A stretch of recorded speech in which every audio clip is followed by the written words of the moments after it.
అందరికీ మరణత. వాక్యంలోనికి వెళ్దాము. పరిశుద్ధ గ్రంథం నుండి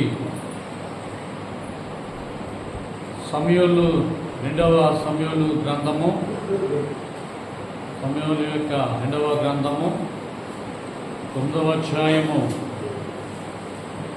3వ వచనాన్ని నేను చదువుతూ ఉన్నాను. రాజు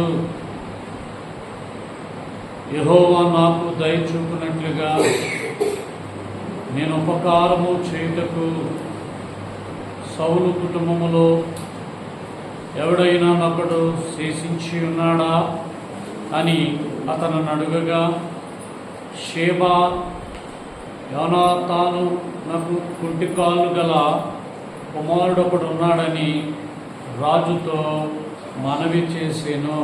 ప్రార్థన చేసుకుందాం.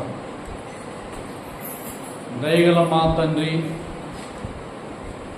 ఏర్పాటు చేయబడినటువంటి విశ్రాంతి దినాన్ని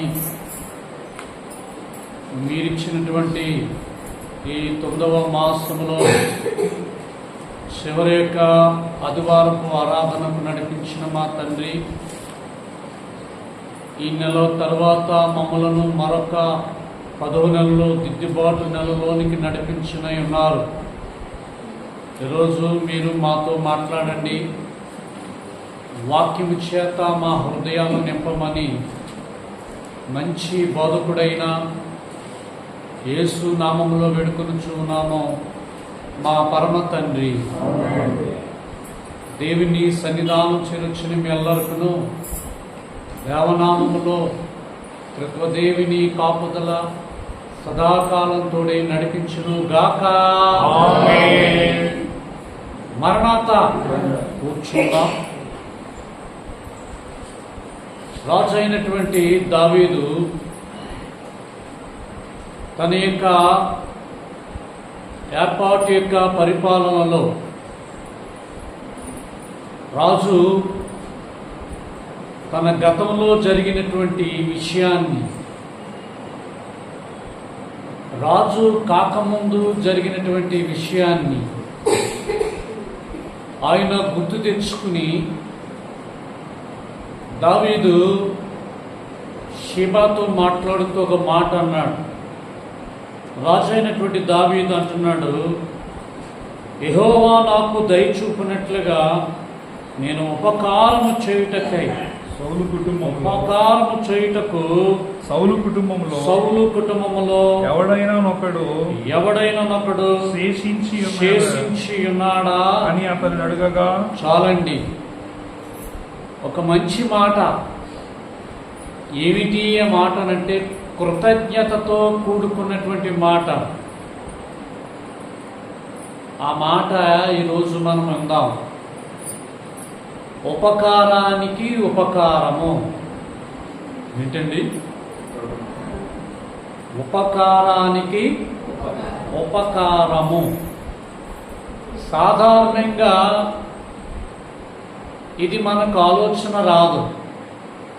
ఎందుకు రాదు అని అంటే,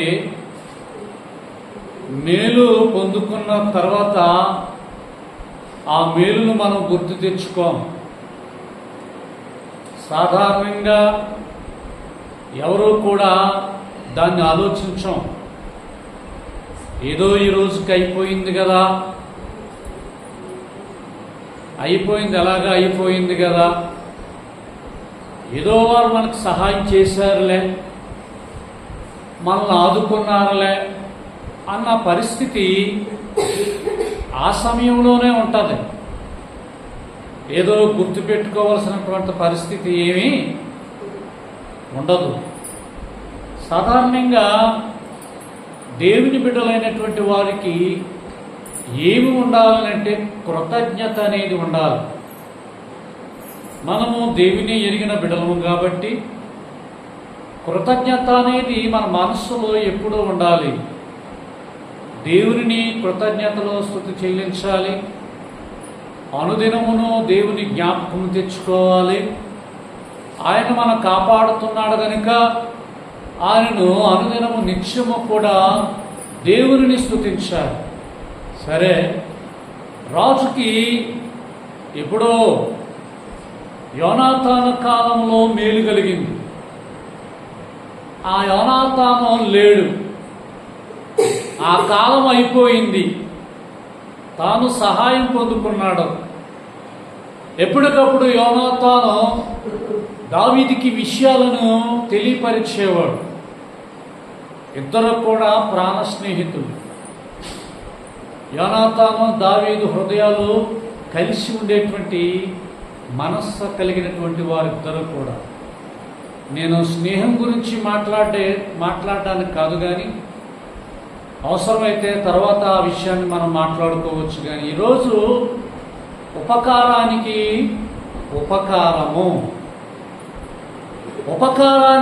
ఉపకారం చేసేవారు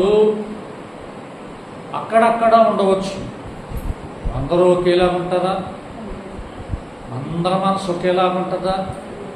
ఇక్కడ ఉన్న మీ మనసు నా మనసు అంతా ఒకటే అవుతుందా? అవదు. కానీ ఒకటే అవ్వాలి. అది దేవుని యొక్క ఏర్పాటు. మనం కూడుకున్న ఈ కూడిక, లేక మనము దేవుని సన్నిధికి వచ్చినటువంటి ఏర్పాటు అందరూ కూడా ఒకే మనస్సు అయి ఉండాలని. ఒకే మనస్సు అయినప్పుడు ఒకే భావాలు ఉంటాయి. ఒకే భావాలు కలిగినటువంటి వారిలో ఒకేటువంటి యొక్క విధానాలు ఉంటాయి, పద్ధతులు ఉంటాయి. అందుకనని ఉపకారానికి ఉపకారము మర్చిపోవద్దు. విన్నదాన్ని విడిచిపెట్టేయొద్దు. మనసులో పెట్టుకుందాం, హృదయంలో పెట్టుకుందాం. వాక్యాన్ని ఎప్పుడు కూడా దేవుని మాటలుగా మనం తీసుకోవాలి. ఇది దేవుని మాట. పరిశుద్ధ గ్రంథంలో ఉన్న చరిత్ర కానీ, జరిగిన విషయాలు కానీ, అవన్నీ కూడా మనకి ఏంటంటే ఒక గొప్ప మాదిరి. ఏమి చెప్పండి? మాదిరి. వాళ్ళు అలా ఉన్నారు, మనము కూడా అలాగే ఉండాలి. ఒకవేళ వాళ్ళు ఏదో చేశారు, అలా చేయకూడదని వాక్యం చెప్తుంది, మనం అలా చేయకూడదు. అంటే ప్రతిదీ కూడా ఒక మాదిరిగా ఉంది. ఈరోజు నేను బిడ్డలారా, మాదిరికరముగా జీవించడం చాలా అరుదుగా ఉంది. ఏంటి మాదిరి అని అంటే, మనము ఎదుటివారి పట్ల మంచిగా నడవడమే, ఎదుటివారి పట్ల ప్రేమ చూపించడమే, లేక ఎదుటివారి పట్ల గౌరవ మర్యాదలు కలిగి ఉండటమే మాదిరి. అలాంటి మాదిరి కలిగి ఉండడము, మాదిరికర జీవితము కలిగి ఉండడమే మంచిది. యోనాతాను ఉన్న దినాల్లో ఉపకారాన్ని పొందుకున్నాడు దావీదు గారు. అయితే ఆయన వాస్తవానికి ఎవరైతే సహాయం చేశారో వారికే సహాయం చేయాలి, కానీ వారి వెనకాల వచ్చిన వారికి సహాయం ఏమి చేయనక్కర్లేదు. మీకు అర్థమైందండి?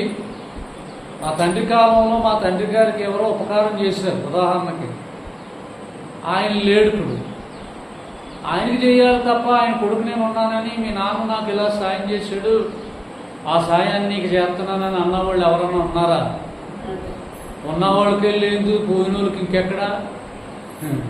అర్థమైందండి? మీకు అర్థం లేదా? ఉన్నవాళ్ళకే, ఇచ్చిన వాళ్ళకే, లేక సహాయం చేసిన వాళ్ళకే లేదు. ఎప్పుడో వెళ్ళిపోయిన వాళ్ళు గుర్తెట్టుకుని ఆ రోజుల్లో మాకు ఈ సాయం చేశారు, ఆ రోజుల్లో మాకు ఉపకారం చేశారు, ఆ రోజుల్లో చేద్దామంటే నా దగ్గర ఆ సహాయం చేద్దామంటే నాకు అది లేదు, ఎప్పుడైతే నాకు ఉంది నేను చేయాలనుకుంటున్నాను నీకు చేస్తాను, అలాగే మీ మనవడు చేస్తాను అని అంటారా ఎవరన్నానే? అనరు. ఎందుకంటే మనుషులందరూ కూడా ఎలాంటి వాళ్ళంటే స్వార్థపరుడు. ఎవరు స్వార్థం వాళ్ళదే, ఎవరు గొడవ వాళ్ళదే, ఎవరు పని వాళ్ళదే. అంతేగాని ఉపకారాలు చేసుకుంటూ కూర్చోడాకే అంత ఏమన్నా తీరుబాడా? ఉపకారాలు మొదలెట్టి ఉపకారాలు చేద్దాక అంత అవకాశమా? లేకపోతే అలాంటి విషయాన్ని మనము గుర్తు తెచ్చుకునేటువంటి అంత సమయం ఉందా? లేదు. దేవుని బిడ్డలారా, మంచి మాట ఇది. మీరు జాగ్రత్తగా ఆలోచిస్తే మంచి యొక్క మాట, దీన్ని బట్టి రాజు యొక్క, దావీదు యొక్క రాజు యొక్క మనసు ఎంత మంచిదో మనం ఆలోచించాలి. ఎలా వచ్చింది ఈ మనసు అంటే, దావీదు సన్నిధిపరుడు, దావీదు ప్రార్థనాపరుడు. ఎస్సీకి ఎంతమంది సంతానం? 80. ఎనమండలో చివరివాడు దావీదు గారు. చూడండి, ఒకే తండ్రి బిడ్డలైన వారికి ఒకే మనస్సు ఉందండి? మాట్లాడండి. లేదు. యాకోబుకి ఎంతమంది కుమారులు? 12 మంది. ఒక కుమార్తె దీన. 12 మందికి కూడా ఒకే మనసు ఉందండి? లేదు. మన ఇంటిలో పిల్లలు ఉన్నారు, మన కుమారులు ఉన్నారు, 3 4 2 ఒకే మనసు ఉంటుందా అనండి? అమ్మా ఉందా? చూసారా? ఏంటి కారణం అని అడగచ్చు మీరు. ఎందుకు ఉండదో అని అనొచ్చు. దానికి సమాధానం నేను చెప్తున్నాను. ఒకటే మార్గం, ఒకటే మాట ఏమిటో తెలిసినా అలాంటి మనస్సు మనము కూడా కలిగి ఉంటే మనకున్న మనస్సు మన పిల్లలకు కూడా వస్తుంది. నేను అంటాను, మనం పెట్టే మనసు ఉందనుకో మీ పిల్లలు కూడా పెట్టేవారు అవుతారు. మీరు బిగించే మనసు ఉందనుకో మీ వెనకాల వచ్చేవాళ్ళు కూడా ఇంకా బాగా డబల్ రించ్ అంటారు దాన్ని. ఏ రించు? డబల్ రించ్ అంటే తెలిసిన ఒక రెంచ్తో బిగించేటప్పుడు ఒకసారి ఆ థ్రెడ్ తిరిగి స్లిప్ అయిపోతూ ఉంటే దానికి కూడా ఒక రెంచ్ ఎట్టి గట్టిగా తిరగకుండా బిగింతారనమాట. మీరు బిగిస్తే అమ్మా వింటున్నారా, మీ పిల్లలు ఇంకా బాగా బిగింతారు. అందుకని మనకున్నటువంటి మనస్సే మన పిల్లలకు వస్తుంది. మనకున్న ఆ కార్యాలే మన పిల్లలు చేస్తారు. తండ్రి సహాయం చేస్తే కొడుకులు సహాయము చేస్తారు. తండ్రి సహాయం చేయకపోతే కొడుకులు కూడా సహాయము చేయరు.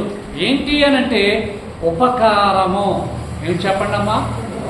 ఉపకారము. ఉపకారానికి ఉపకారం చేసేటువంటి మనస్సు రావాలనంటే నేను మాట చెప్తాను. అది ఏమై ఉండాలనంటే దేవుడిచ్చే మనస్సు అయి ఉండాలి. దేవుని మనసు అపకారాన్ని చేయనిస్తాదానండి? నాడు చేయనిస్తుందా? హాని కలగనిస్తుందా? మోసం చేయనిస్తుందా?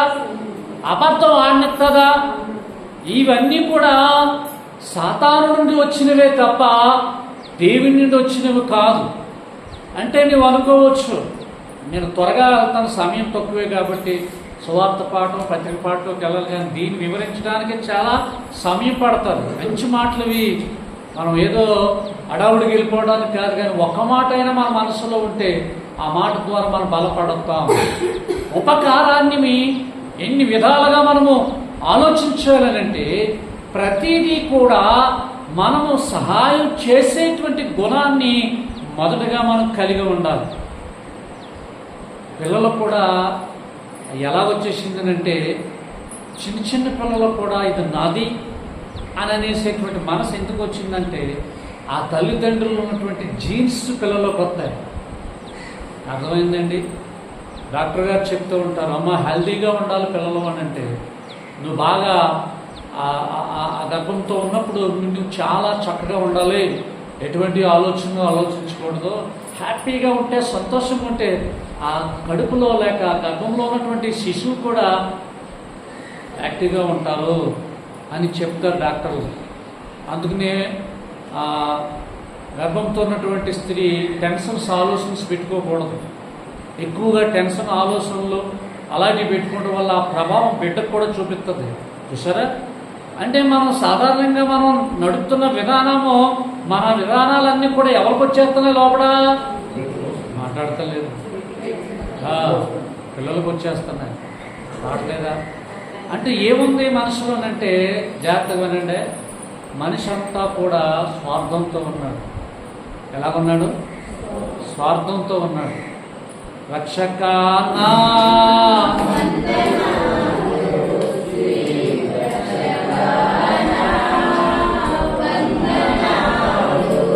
ముందు జరుగు నీ చరిత్ర,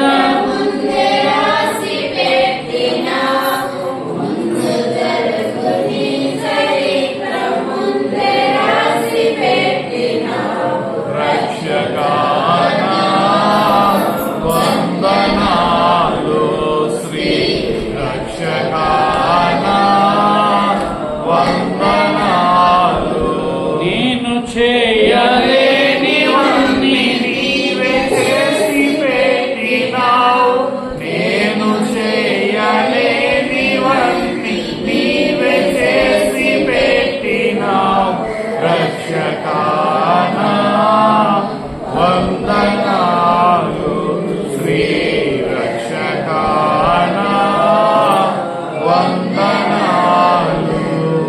మనము కూడా మన ఆలోచనలు ఎలా ఉండాలంటే ఎప్పుడైనా సరే గమనించండి దేవుని బిడ్డలారా, ఒక్కొక్క మారు మన ఆలోచనలు ఎలా ఉంటాయంటే ఎవరు మటుకు వాళ్ళే స్వార్థంగానే మనము ఆలోచిస్తాం. ఆలోచించొద్దనని కాదు, కానీ స్వార్థం కాదు కావలసినది ఏది కూడా మంది కానే కాదు.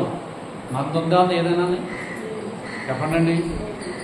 ఉపకారం అనేది మనసులోంచి ఎలా వస్తుందంటే ఎదుటివాని కష్టం, ఎదుటివాని ఆపద, ఎదుటివాని ఇబ్బంది కూడా మనము అర్థం చేసుకుంటే ఉపకారం చేసే మనసు వస్తుంది. చూడండి, పరిశుద్ధ గ్రంథములో లూకా సువార్త 12వ అధ్యాయంలో ఒక వ్యక్తి ఉన్నాడు. ఆ వ్యక్తి ఎలాంటి వాడో ఆ వ్యక్తి గురించి మనం ధ్యానించి త్వరగానే ముగించుకుందాం. 12వ అధ్యాయము అక్కడ ఉన్నటువంటి 16వ వచనాన్ని దయచేసి చదవండి. మరియు ఆయన వారితో ఈ ఉపమానం చెప్పెను. ఒక ఉపమానాన్ని ప్రభు చెప్తూ ఉన్నారు. ఏమిటి? ఒక ధనవంతుని భూమి సమృద్ధిగా పండింది. అప్పుడు అతడు నా పంట సమకూర్చుకున్నటకు నాకు స్థలము చాలదు గనుక నేనేమి చేతునని తనలో తను ఆలోచించుకుని ఎలాగు చేతును. చూడండి, ఈ ధనవంతుడు ఆలోచన ఎలా ఉందంటే దాన్ని ఎలాగా వృద్ధి చేయాలి, దాన్ని ఎలాగా కాపాడుకోవాలి. మంచిదే, పాడు చేసుకోమని అంటలేదు. ఉన్నదాన్ని కాపాడుకోవడం మంచి మనసు, మంచి ఉద్దేశమే. కానీ ఈ ధనవంతుడి యొక్క విషయాన్ని మనం జాగ్రత్తగా పరిశీలిస్తే ఒక మాట కనబడుతుంది. ఏంటంటే తానున్నటువంటి ఆస్తిని, తనకున్నటువంటి స్థితిని అతడే ఏమనుకుంటున్నాడంటే ఇది నాదే అని అనుకుంటున్నాడు. ఏమనుకుంటున్నాడు? ఇది నాది అని అనుకుంటున్నాడు. నాదే, మీదే, మందే. కానీ రాజు తన ఉద్దేశం ఏమిటంటే ఈరోజు నేను ఈ స్థితిలో ఉన్నాను, ఆ రోజు నేను ఉపకారం పొందుకున్నాను, ఆ ఉపకారాన్ని చేయడానికి అందులో ఎవరైనా మిగిలి ఉంటే, ఆ కుటుంబంలో ఎవరైనా మిగిలి ఉంటే నేను వాళ్ళకి సహాయము చేస్తాను. ఎప్పుడు కూడా మర్చిపోవద్దండి. వాక్యం వినేసేసి కాదు, వాక్యంలో ఉన్న దాని ప్రకారంగా నడవాలి. ఎవరమైనా అంటే వాక్యము అనగా దేవుని మాట ఏమిటి? ఉపకారానికి చెప్పండి, ఉపకారం చేయాలి లేక సహాయం చేయాలి. ఎవరైనా ఏదైనా ఒక వస్తువు అడిగారు అనుకోండి, మిమ్మల్ని ఉంచుకుని లేదంటాం మనం. ఇది ఏమనాలే? స్వార్థం అనాలా, తెలివితేటలు అనాలా? మాట్లాడాలి రెండూని. అతి తెలివితేటలు రాజుగారు, అతి తెలివితేటలు అనమాట. ఏంటంటే ఉన్నదాన్ని ఇవ్వడం ఎందుకు, ఇవ్వకపోతే వాళ్ళ వెనకాల తిరిగి అడగడం ఎందుకు వచ్చిందంటావు, ఇది మనకి అవసరమా అని కొంతమంది ఏం చేస్తున్నారంటే సహాయం చేసే పని కూడా లేదు. నా చిన్నప్పుడు ఎక్కువగా ఒకరికొకరు సహాయపడే చూసేవాడు, బాగా తెలుసు. ఎక్కడ దాకెందుకు మా నాన్నమ్మే ఎక్కువగా వచ్చిన వాళ్ళకి లేకపోయినా సరే, ఆ వచ్చిన లేట్ అయిన వచ్చినా సరే నేను వండేస్తానంటే మా తాతయ్య అనేవాడంట, ఇప్పుడు నీకు అవసరమా, వాళ్ళు వండేట్టడం అవసరమా అంటే అయ్యో వాళ్ళు వచ్చారు కదా, ఏదో ఉన్నది తెలియదు కదా. మనసు చూడండి, ఆవిడ మనసు కనికెళ్ళ సోరమ్మ గారు, ఆవిడ మనసు ఎట్టే మనసు. మా తాతయ్య మనసు మాట్లాడతా లేదు, లాగే మనసు. మా సంక్రాంతి గారు బాగా తెలుసు, నా చిన్నోడు కాబట్టి అది నాకు బాగా గుర్తుండే విషయాలు కాబట్టి చెప్తున్నాను. మా నాన్నమ్మ ఎక్కువగా ఉన్నా లేకపోయినా సరే ఆ మాము తెచ్చి చేపలుంటే ఆ టయానికి ఎవరైనా వచ్చారంటే సాధారణంగా మనం తినాలి తప్ప వాళ్ళు వండక్కర్లేదు. వండండి పోతారా, వండండి బాబు అని వండేసేసి సభ పెట్టింది. ఇప్పుడు మా తాతయ్యకి ఫైర్ అయ్యేవాడు, ఏంటి ఇలాంటి సహాయాలు ఎందుకు, నీకు పనేంటి, నీకు అవసరం ఆయనత అని. అంటే ఆవిడ మనసు వేరు, చెప్పండి, ఆయన మనసు వేరు. అయ్యో అని అనుకునేటువంటి తత్వము మా నాన్నమ్మ గారు. మా తాతయ్యది మనకి ఎందుకు వచ్చిన తలపోటు, ఎందుకు మనకెందుకు, అంటే ఈ ఉపకారానికి ఉపకారం వేరు, ఉపకారం చేయకపోయినా చేసే సహాయం వేరు. దానికి దీనికి అర్థం ఉందా? అర్థం చాలా ఉంది. ఏమీ లేకుండా చేసేది గొప్పవాడు, సహాయం చేసేది వాళ్ళు గొప్పవారే, కృతజ్ఞత కలిగినటువంటి వారు. ఇక్కడ ఈ ధనవంతుడు అంటున్నాడు, ఏం పర్వాలేదు, నాకు మొత్తం అంతా రెడీ అయిపోయింది అంటున్నాడు. అన్నీ రెడీ చేసేసుకున్నాడు, చక్కగా రెడీ చేసుకుని అంటున్నాడు, ప్రాణంతో మాట్లాడుతూ ఉన్నాడు. ఏమని? నా ప్రాణమా తిను, తాగు, నిత్యాసారంగా ఎక్కడ తిరుగుతావో తిరుగు, అంతా నీదే, అంతా నీదే, అంతా నీదే. దేవుడు ఏమన్నాడు? బాబు వెర్రివాడా, ఈ రాత్రి నీ ప్రాణం అడుగుచున్నారు, నీవు సిద్ధపరిచినవి ఎవని వద్దునని అతనితో చెప్పాడు. ఆయన అంటాడు, అన్నిటిలో కూడా ఆయన పలికే ప్రతి మాట నాది, పొలము నాది, కొట్లు నావి, ఈ ధాన్యం నాది, ఈ ఆస్తి నాది, నాది నాది అనే పదం అది స్వార్థమా స్వార్థం కాదా? మాట్లాడతలేదు అంటే మాట్లాడతలేదు కాబట్టి మీరు అలాంటిలా నాది నాది అని అనుకోవచ్చు, తప్పలేదు. కానీ నాది అనే కన్నా ఇది దేవుడు నాకు ఇచ్చాడు అనేది చాలా మంచి మాట. చప్పలు కొట్టి దేవుని మహిమ పరుస్తాం. ఎందుకు అనగా ఈ ప్రాణంతో చెప్పుకుంటున్నాడు నాది అని. నేను అంటాను, ఏది మందు కానే కాదు, కానీ దేవుడిచ్చినదా. ఇప్పుడు యోనాతాన్ అంటాడు, యోనాతాన్ దావీదు అంటాడు ఈ షీబాతో, అతనికి సంబంధించిన వాళ్ళు ఎవరైనా ఉంటే తీసిరా, నేను ఉపకారం చేయాలి ఈరోజు. అయ్యా, ఒక కుంటి కుర్రవాడు ఉన్నాడు, అతని పేరు యోనాతాను, తీసిరమ్మన్నాడు, తీసుకొచ్చాడు. వింటున్నారా? తన అంతఃపురంలో రాజ్యంలో తన పక్కనే కూర్చోబెట్టుకుని, నీకు పోయింది మళ్ళా తిరిగి పెడతాను. ఎందుకో తెలిసినా, నేను మీ తండ్రి ద్వారా ఉపకారాన్ని పొందాను, ఆ ఉపకారాన్ని తిరిగి మళ్ళా నీకు నేను సహాయము చేస్తున్నాను. ఇది కృతజ్ఞత భావం. అర్థం చేసుకోండి. పెద్దగా మీకు ఏం చెప్పక్కర్లేదు, ఎందుకంటే మీరు అందరూ కూడా తెలివైన వాళ్ళు, ఆలోచించేవారు, బాగా తెలుసు మీకు. అంతా తెలియకేమో కూర్చోరు. ఎందుకనంటే ఎప్పుడు వింటున్నాం కాబట్టి. అసలు మాట ఏంటంటే, ఉపకారానికి నువ్వు ఉపకారం చేసే మనసు కలిగి ఉంటేనే అది మంచిది. చివరగా ఇదే ధనవంతుడు నా ప్రాణం అన్నాడు. అదే దావీదేమన్నాడు? నా ప్రాణమా యెహోవాను సన్నుతించుము. చూసారా ఎంత తేడా వచ్చిందో? 103. అంటే దేవుని మనసు కలిగిన వారు అన్ని విషయాల్లో కూడా ఆలోచించి దేవుని ఘనపరుస్తారు. ఒకవేళ నాకు కానీ మీకు కానీ ఎవరైనా సహాయం చేస్తే, నేను చివరి మాట, నువ్వు వారికి సహాయం చేయి. ఒకవేళ సహాయం చెయ్యలేకపోతే ఉపకారానికి ఉపకారం చేయి తప్ప ఉపకారానికి అపకారం అనేది చెయ్యొద్దు. అదనమాట. సాధారణంగా ఉపకారానికి ఉపకారం నువ్వు చేయలేకపోతే ఊరుకోవడం మంచిది, కానీ ఉపకారానికి అపకారం చెయ్యొద్దు, హాని చెయ్యొద్దు, కీడు తలపట్టద్దు. ఇది ఎలాంటిది మంచి మనస్సు కానే కాదు. మన తండ్రి ఉపకారి, మనము కూడా ఉపకారులుగా సహాయం చేసేవారముగా మారినప్పుడే అది మంచిదవుతుంది. అందుకే తప్ప అలాగ చేయాలి తప్ప హాని అనేది మన తలంపులోకి రానే రాకూడదు. ఉపకారానికి ఉపకారమే అది చక్కని యొక్క సహాయము. దేవుడు నిన్ను ఇంకా బాగా దీవిస్తాడు. దావీదు అలాగే గొప్పవాడు అయ్యాడు. అటు ధన్యత దేవదేవుడు తోడి నడిపించును కాక.